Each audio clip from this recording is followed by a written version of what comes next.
Foxy. Kali ini kita mau ngobrol santai di podcastnya Foxy Regional 5.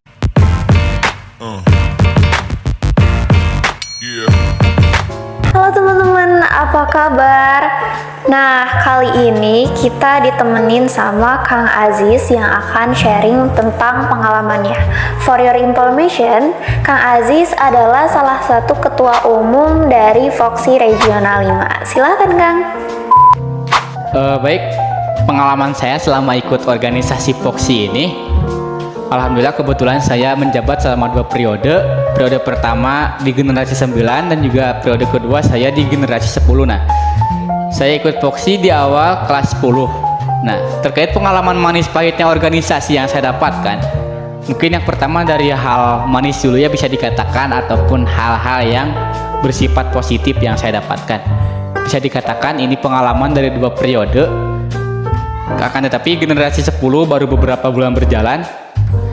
Jadi hal-hal manis yang pertama yang saya dapatkan itu, saya itu ingin ngebuktiin, katanya ada yang pernah bilang kayak gini, ini gak tahu teori ataupun peribahasa, katanya ilmu itu tidak didapat dari lingkungan sekolah saja ataupun dari pembelajaran di kelas saja, tetapi bisa didapat dari luar lingkungan sekolah, terutama di organisasi.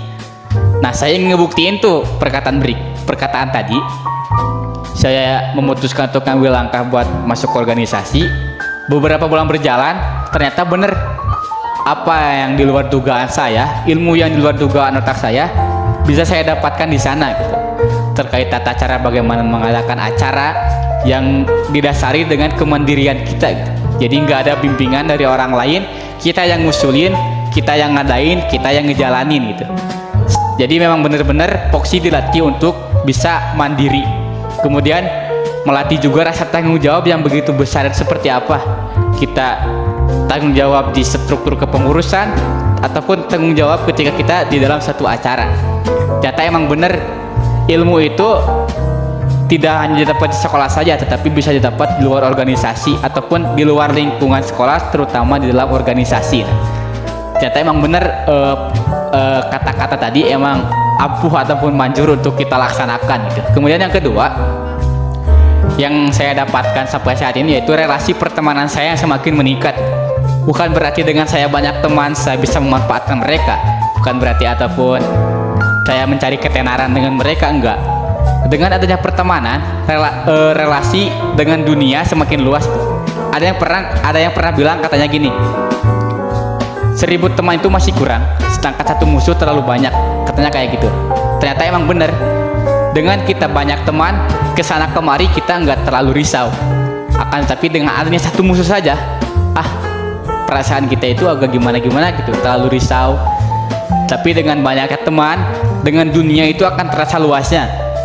Jadi manfaat yang kedua itu yang saya dapatkan sampai sekarang itu relasi pertemanan yang semakin meningkat. Jadi pertemanan saya nggak hanya di sekitar lingkungan saya aja, enggak. Dengan adanya Foxy, relasi pertemanan saya semakin meluas, yang bahkan bisa jadi di luar Kabupaten Sukabumi juga ada. Kemudian yang ketiga, manfaat Foxy bagi saya itu bisa bertemu dengan orang-orang yang punya pemikiran hebat dan juga pemikiran maju, sehingga saya juga menjadi terbawa, wah kayaknya asik nih orang ini, contoh Jadi dengan adanya saya bertemu dengan orang-orang pemikiran hebat, orang-orang punya pemikiran maju, saya juga menjadi termotivasi dengan mereka, sehingga saya bisa mengambil hikmah dari mereka dan bisa menjadikan mereka sebagai teladan saya dalam kehidupan gitu.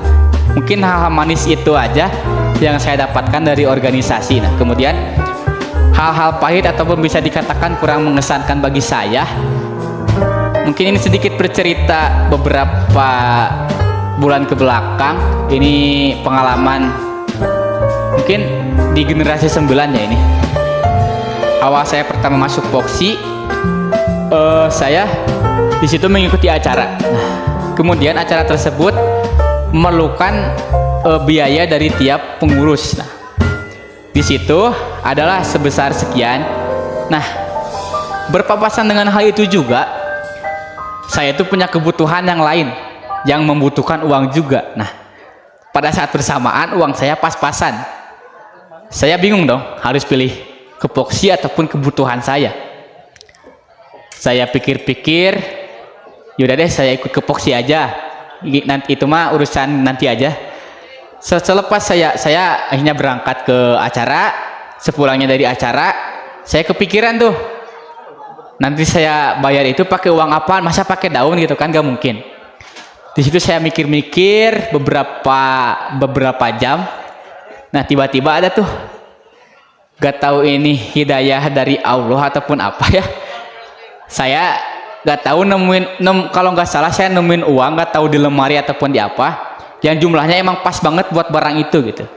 Nah padahal pas sebelum saya ke acara, saya pernah nyari-nyari uang tersebut gitu, nggak ada. Tapi pas sudah saya pulang dari sana, saya bingung mau bayar pakai apa. Ini saya membuka-buka lemari saya, ternyata ada tuh uang yang cukuplah buat bayar kebutuhan saya tersebut. Di situ saya kepikiran, katanya ada yang pernah bilang kayak gini, jika kita mengikhlaskan sesuatu hal demi suatu kebaikan, maka tidak akan pernah rugi, pasti akan ada gantinya, kayak gitu tuh. Sehingga saya percaya omongan tersebut.